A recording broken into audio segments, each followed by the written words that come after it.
City India news Telugu. Welcome to city India news. BRS party parliament ఎన్నికల కంటే ముందే భూస్థాపితం అవుతుందని మహబూబ్ నగర్ ఎమ్మెల్యే శ్రీనివాస్ రెడ్డి అన్నారు.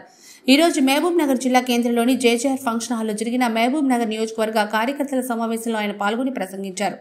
కేసీఆర్, కేటీఆర్, హరీష్ రావు, కడియం శ్రీహరి, పల్లా రాజేశ్వరరెడ్డి గుర్తుపెట్టుకోవాలి. బీఆర్ఎస్ పార్టీ అనేది తెలంగాణ రాష్ట్రంతో పేగు బంధం తెగిపోయిందని, తెలంగాణ సెంటిమెంట్తో 10 సంవత్సరాలుగా అధికారం అనుభవించి అత్యాశకు పోయి తెలంగాణ రాష్ట్ర ప్రజలతో సంబంధాలు తెంచుకుని మరోసారి ప్రజలను మోసం చేయడానికి ముసలి కన్నీరు కారుస్తున్నారని ఆయన మండిపడ్డారు. అందుకే బీఆర్ఎస్ పార్టీని తెలంగాణ రాష్ట్రంలో బొంద పెట్టేందుకు ప్రజలు కాంగ్రెస్ పార్టీకి అధికారం ఇచ్చారని ఆయన గుర్తు చేశారు. కేసీఆర్ కు, కేటీఆర్ కు, శ్రీహరికి, కడియం శ్రీహరికి, మా అన్న కాదు, కడియం శ్రీహరికి, పల్లా రాజేశ్వరరెడ్డి గారికి ఇష్టం ఉన్నట్టు మాట్లాడుతున్నారు కదా. 2 నెలల ప్రభుత్వం పడిపోతుంది, 3 నెలల ప్రభుత్వం పడిపోతుంది. బిడ్డ, 39 మంది ఎమ్మెల్యేలలో 30 మంది జేబుల్నే ఉన్నారు. చిటికేస్తే 30 మంది వస్తారు పార్లమెంట్ ఎలక్షన్ల కంటే ముందు. మీ పార్టీ ఉనికిని భూస్థాపితం చేయడానికే ఈరోజు కాంగ్రెస్ పార్టీకి పట్టం కట్టిరు తెలంగాణ ప్రజలు. అది గుర్తుపెట్టుకోండి. ఇంకా సిగ్గు లేకుండా మాట్లాడుతున్నారు. ధర్నాలు చేస్తారట. ఏమంటారు, మేనిఫెస్టోలో పెట్టిన అంశాలు ఏం చేస్తున్నారు, అది ఎక్కడుంది, ఇది ఎక్కడుందని మాట్లాడతాడు కేటీఆర్. కొద్దిగా నన్న సోయి ఉంటే, సిగ్గు శరం ఏమన్నా ఉంటే ఆ మేడిగడ్డకి ఏమైంది అని చెప్పి ఒక్కసారి ఆత్మావలోకనం చేసుకోవాలి. ఆత్మవంచన చేసుకొని బతుకుతున్నారు మీరు. తెలంగాణకు చెందిన లక్షల కోట్ల రూపాయలు ఓ దండుగా మారి పనికి మాలిన ప్రాజెక్టులో 1,30,000 కోట్ల రూపాయలు దోచిపెట్టి గంగల ముంచి ఈరోజు మీరు తెలంగాణ గురించి మాట్లాడుతున్నారు. మీకు సిగ్గు లేదా? నిద్ర ఎట్లా పడుతుంది మీకు అని చెప్పి ఈరోజు ఇక్కడ ప్రశ్నిస్తున్నాం. తెలంగాణ వాదులము, కాంగ్రెస్ వాదులము అందరం కలిసి. రోజు పేపర్లలో వస్తూ ఉంది, మేడిగడ్డకి ఇంత పగులు వచ్చింది, 1 పిల్లర్ పోయింది, 2 పిల్లర్లు పోయినాయని. నిన్న నేషనల్ డ్యామ్ సేఫ్టీ అథారిటీ వాళ్ళు ఇచ్చిన రిపోర్ట్లో మొత్తం పిల్లర్లన్నీ పోతా ఉన్నాయి, 20 టన్నుల సిమెంట్ బ్లాకులు కొట్టుకొని పోతా ఉన్నాయి, ప్రాజెక్టు కూలిపోతుంది, నీళ్లు తీయాలి లేకుంటే కష్టము అని చెప్పి ఈరోజు వాళ్ళు చెప్తున్నారు. కాంగ్రెస్ పార్టీ అంటలేదు. సిడబ్ల్యూసిలో మన తెలుగు అతను ఉన్నాడు, శ్రీరామ్ వెదిరే అని, ఆయన ఇంటర్వ్యూ ఇచ్చిండు, ఆయన రిపోర్టు చెప్పిండు. ఈనాడు పేపర్లో చూసి ఉంటారు. మొత్తం కూడా అవకతవకలే, ఒక్క క్వాలిటీ కంట్రోల్ లేదు. మొత్తం తెలంగాణ సొమ్మును దోచిపెట్టి కమిషన్లు, కాంట్రాక్ట్లకు కక్కుర్తిబడి ఈరోజు స్వచ్ఛమైన ప్రజాపాలన అందిస్తున్న కాంగ్రెస్ పార్టీ మీద వేలెత్తి చూపే సాహసం చేస్తున్నారు. అంటే నిజంగా మిమ్మల్ని ఏమనాలో తెలియదు. బందిపోట్ల కంటే అధ్వానంగా దోసుకున్నారు ప్రజలను. అక్కడ ఢిల్లీలో, అక్కడ హైదరాబాద్లో, ఇక్కడ మహబూబ్ నగర్లో ఎక్కడ చూసినా అరాచకాలే, ఎక్కడ చూసినా దోపిడీనే, ఎక్కడ చూసినా అక్రమ కేసులే. ఇంకా సిగ్గు లేకుండా మాట్లాడుతూ ఉన్నారు. అందుకే చెప్తున్నా, పార్లమెంట్ ఎన్నికల తర్వాత మీ చరిత్ర ముగియబోతా ఉంది. 3 నెలల్లో మీ బీఆర్ఎస్ అడ్రస్సే పోతుంది.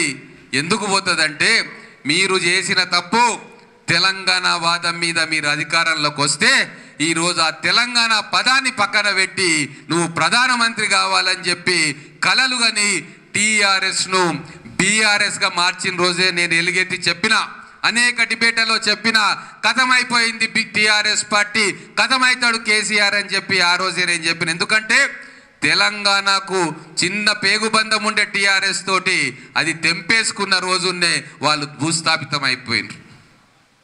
ఆ రోజు ఎన్టీ రామారావు గారు కూడా ఇదే ప్రయత్నం చేసిండు అని చెప్పి లెక్కలతో సహా చెప్పిన. నేషనల్ ఫ్రంట్ పేరు మీద విన్యాసాలు చేస్తే ఇక్కడ టీడీపీ పార్టీ ఓడిపోయింది. మళ్ళీ అదే జరిగింది. ఇప్పుడు తెలంగాణ ప్రజలు నిర్ణయం తీసుకున్నారు. మాకు అండ, మాకు దండ అన్నీ కూడా కాంగ్రెస్ పార్టీయే, కాంగ్రెస్ పార్టీని వదులుకోము అని చెప్పి ఈరోజు నిర్ణయం తీసుకున్నారు. అందుకే మా మహబూబ్ నగర్ జిల్లాల మా పాలమూరు గడ్డ మీద మొట్టమొదటిసారిగా చరిత్రలో కనివిని ఎరగని రీతిలో మన పార్లమెంటులో 7 అసెంబ్లీ స్థానాలకు 7 అసెంబ్లీ స్థానాలు కాంగ్రెస్ గెలిపించిన చరిత్ర ఎప్పుడూ లేదు.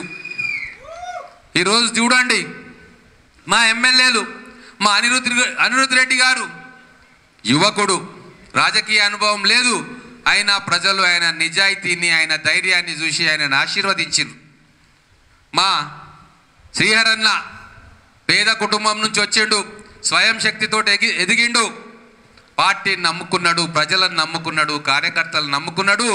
ఈరోజు అక్కడ విజయడంక మోగించి ఎమ్మెల్యేగా మొత్తం తెలంగాణ రాష్ట్రంలో గెలిచిన ఏకైక ముదిరాజు బిడ్డగా ఈరోజు చరిత్ర సృష్టించిండు మన శ్రీహరన్న.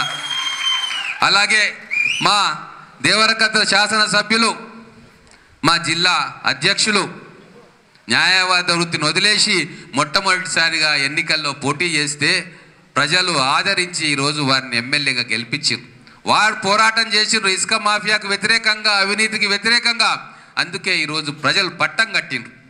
అలాగే మన కసిరెడ్డి నారాయణ రెడ్డి గారు ఎమ్మెల్సీ పదవి ఉన్నా కూడా ఈ దుర్మార్గ ప్రభుత్వం నాకు వద్దు, ఇంత అవినీతి దౌర్జన్యాలు చేస్తూ ఉంది ప్రభుత్వం అని చెప్పి ఎమ్మెల్సీ ఇంకా 3-3.5 సంవత్సరాలు ఉన్నా దాన్ని చిత్తుకాయుధంలాగా విసిరేసి ఈరోజు కాంగ్రెస్ పార్టీలో నిలిస్తే ప్రజలు వారి బ్రహ్మోన్నదం పెట్టి కల్వకుర్తి నుంచి వారిని గెలిపించారు. అలాగే మా డాక్టర్ అమ్మ కూడా వాళ్ళ తాతగారి వారసత్వాన్ని పుచ్చుకొని అంత నిజాయితీగా మళ్ళా ఈమె సేవ చేస్తుందని ఆశించి మా నారాయణపేట ప్రజలందరూ కూడా వారిని ఆశీర్వదించి గెలిపించారు. అంటే నిజాయితీ పరులను, ప్రజలతో మమేకమయ్యే వాళ్ళను, కార్యకర్తలతో కలిసి పనిచేసే వాళ్ళను కాంగ్రెస్ పార్టీ ఏరి కోరి ఎమ్మెల్యే అభ్యర్థులుగా నిలిపించింది. కాబట్టి ప్రజలు ఆశీర్వదించి ఈరోజు చరిత్ర సృష్టించారు పాలమూరులో. అలాగే మమ్మల్ని ఎట్లయితే ఏరి కోరి అధిష్టానం పంపించిందో మా రేవంత్ రెడ్డి గారు పంపించిండ్రు. అలాగే మా సోదరులు వంశీచంద్ర రెడ్డి గారు నిజాయితీకి మారుపేరు, కష్టానికి మారుపేరు, కార్యకర్తల కోసం పనిచేసే వ్యక్తి. భవిష్యత్తులో పాలమూరు, మహబూబ్ నగర్ జిల్లాల సమస్యలను పార్లమెంటులో ప్రస్తావించడానికి, మనను అభివృద్ధి వైపు తీసుకుపోవడానికి ఏరి కోరి ఎంచి ఇక్కడ పాలమూరు, మహబూబ్ నగర్ పార్లమెంట్ అభ్యర్థిగా వీరికి అవకాశం ఇస్తుంది. అంటే దొంగలను, దోపిడీదారులను, అరాచకవాదులకు కాంగ్రెస్ పార్టీ టికెట్ ఇవ్వదు. నీతివంతులు, నిజాయితీ పరులు, ప్రజల కోసం పనిచేసేవారు, ప్రజల అభివృద్ధిని కాంక్షించేవారు, ప్రజల కోసమే ఉండేవారు, కార్యకర్తలతో ఉండేవారు, వాళ్లకు అవకాశాలు కల్పించిన చరిత్ర ఈరోజు మన కళ్ళ ముందు ఉంది.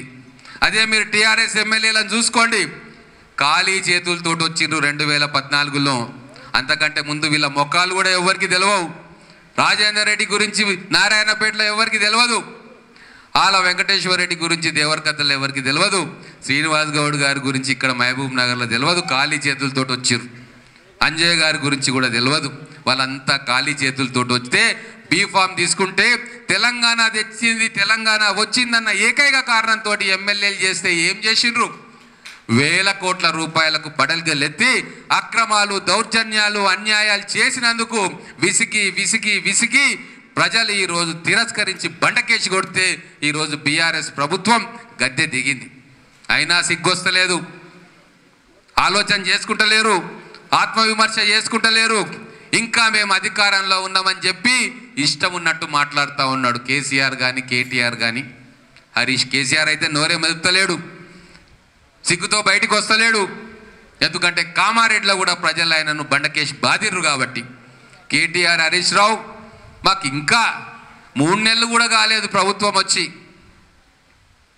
అప్పుడే ఏమైంది, అదేమైంది, ఇదేమైంది అనుకుంటే లెక్కలు మాట్లాడుతూ ఉన్నారు. అయ్యా 9.5 సంవత్సరాల్లో మీరు ఒక్క నిరుద్యోగికైనా 3,000 రూపాయల నిరుద్యోగ భృతి ఇచ్చిండ్రా? 36 లక్షల మంది అప్లికేషన్స్ పెట్టుకుంటే మీరు ఎంతమందికి డబల్ బెడ్రూమ్లు ఇచ్చిండ్రు ఈ రాష్ట్రంలో? అది కూడా చెప్పాలి. అదే కాంగ్రెస్ హయాంలో ఎన్ని ఇందిరమ్మ ఇంట్లు వచ్చినాయి లెక్కలు చూసుకో. చాలా చదివినావు కదా, ఎక్కడెక్కడనో పోయి చదువుకున్నావు కదా, ఏం చేసినావో ఏం చేయనో మాకు తెలియదు, కానీ సోషల్ మీడియాలో చెప్పుకుంటారు కదా ఇంత బీకినాడు అంత బీకినాడు అని. దావోస్కు పోయి అది తెచ్చిండు ఇది తెచ్చిండు. ఏం తెచ్చినావు అయ్యా నువ్వు దావోస్కు పోయి? ఒక్క మ్యానుఫ్యాక్చరింగ్ ఇండస్ట్రీ అన్న హైదరాబాద్ నడిబొడ్డున నీ హయాంలో వెలిసిందా అని చెప్పి నేను ఇక్కడ నుంచి ప్రశ్నిస్తూ ఉన్నా.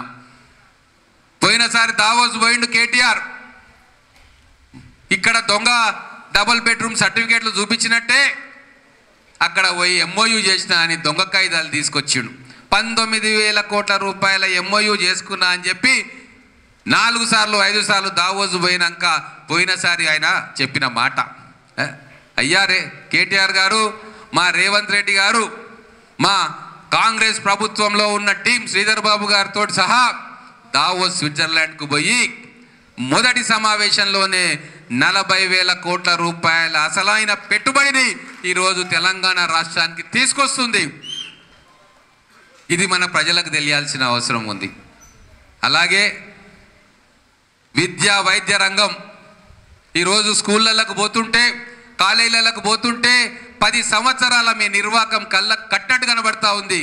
పిల్లలకు టాయిలెట్లు లేవు, తాగడానికి నీళ్లు లేవు, ఆడపిల్లలకు టాయిలెట్లు లేక నానా అవస్థ పడుతున్నారు. 2,72,000 కోట్ల బడ్జెట్ అని చెప్పి గొప్పలు చెప్పుకున్న టీఆర్ఎస్ నాయకులారా, మీరు సిగ్గుతో చచ్చిపోవాలి. ఒక ఆడపిల్ల టాయిలెట్ పోవడానికి కూడా కనీస వసతులు కల్పించలేని ఈ దౌర్భాగ్య ప్రభుత్వం 10 సంవత్సరాల్లో ఏం చేసింది అని చెప్పి ఈరోజు ప్రజలు చీత్కరించుకుంటా ఉన్నారు. అందుకే మా కాంగ్రెస్ ప్రభుత్వం ఒక నిర్ణయం తీసుకుంది. విద్య వైద్యం ప్రతి పేదవాడికి అందిస్తుంది. మా 6 గ్యారంటీలు సంక్షేమ పథకాలు అందిస్తూ ప్రతి పేదవాడు వాళ్ళ పిల్లలని డబ్బున్న వాళ్ళతో సమానంగా చదివించే మౌలిక సదుపాయాలను తెలంగాణ వ్యాప్తంగా కల్పిస్తుంది. మా మహబూబ్ నగర్ జిల్లాలో రెట్టింపుగా కల్పిస్తుంది అని చెప్పి నేను ఈ సభా వేదికగా మీ అందరికీ హామీ ఇస్తా ఉన్నా. మహబూబ్ నగర్లో ఈరోజు అభివృద్ధికి పునాదులు పడతా ఉన్నాయి. అభివృద్ధి బాటలో రాబోయే 5 ఏళ్లలో ఖచ్చితంగా గత ప్రభుత్వంలో తీసుకొచ్చిన నిధులు అంతకు రెట్టింపు నిధులు మహబూబ్ నగర్ జిల్లాకు వస్తాయి. ఎందుకంటే మన ముద్దుబిడ్డ ఈరోజు ముఖ్యమంత్రి స్థానంలో కూర్చున్నారు. 50 సంవత్సరాలుగా వెనక్కు నెట్టేయబడ్డ ప్రాంతం సీమాంధ్ర పాలనలో వెనక్కు నెట్టేయబడ్డది, అది అర్థం చేసుకుంటాం. కానీ తెలంగాణ రాష్ట్రం వచ్చినాక కూడా వెనక్కి నెట్టేయబడ్డ ప్రాంతం మన మహబూబ్ నగర్ జిల్లా. కాళేశ్వరం ఎందుకు ముందుకు పోతుంది, పాలమూరు రంగారెడ్డి ఎత్తిపోతల పథకం ఎందుకు ఆగిపోతుంది, దీనికి సమాధానం కేసీఆర్ గారు చెప్పాలి. ఇదే కేసీఆర్ను ఊరూరు తిరిగి ఇల్లు తిరిగి ఆ రోజు టీఆర్ఎస్ అధ్యక్షుడిగా నేను మా ఉద్యమకారులందరం కలిసి గెలిపించుకున్నాం. ఎందుకు? పరాయి జిల్లా వాడైనా సరే ఉద్యమం బతకాలే, మా పాలమూరు బతకాలే, కృష్ణానది నీళ్లు ప్రతి పంట పొలానికి రావాలి, ఇక్కడ విద్యా వైద్య సౌకర్యాలు ఉండాలి, మా పాలమూరు బాగుపడాలి అని చెప్పి ముక్కు ముఖం తెలియని వ్యక్తి కూడా కనీసం బూతులో ఏజెంట్లు లేకున్నా కూడా మహబూబ్ నగర్ పార్లమెంటు నియోజకవర్గ ప్రజలు నెత్తిన పట్టుకొని ఎంపీగా చేస్తే తెలంగాణ వచ్చిన తర్వాత నువ్వేం చేసినావు కేసీఆర్ గారు? మా పాలమూరు దిక్కు మల్లన్న చూసినావా? నీ కరీంనగర్కు సిద్దిపేటకు గజ్వేల్కు నిధులు మళ్ళించుకుపోయినాం, కానీ మా పాలమూరుకు ఎన్ని నిధులు తెచ్చినావు? ఇంతమంది ఎమ్మెల్యేలు మంత్రులు టీఆర్ఎస్ పార్టీకి ఉంటే ఎన్ని నిధులు ఇక్కడికి తీసుకొచ్చినావు? మా పాలమూరు కాలువలు పూర్తయినాయా, ప్రాజెక్టులు పూర్తయినాయా, రిజర్వాయర్లు పూర్తయినాయా?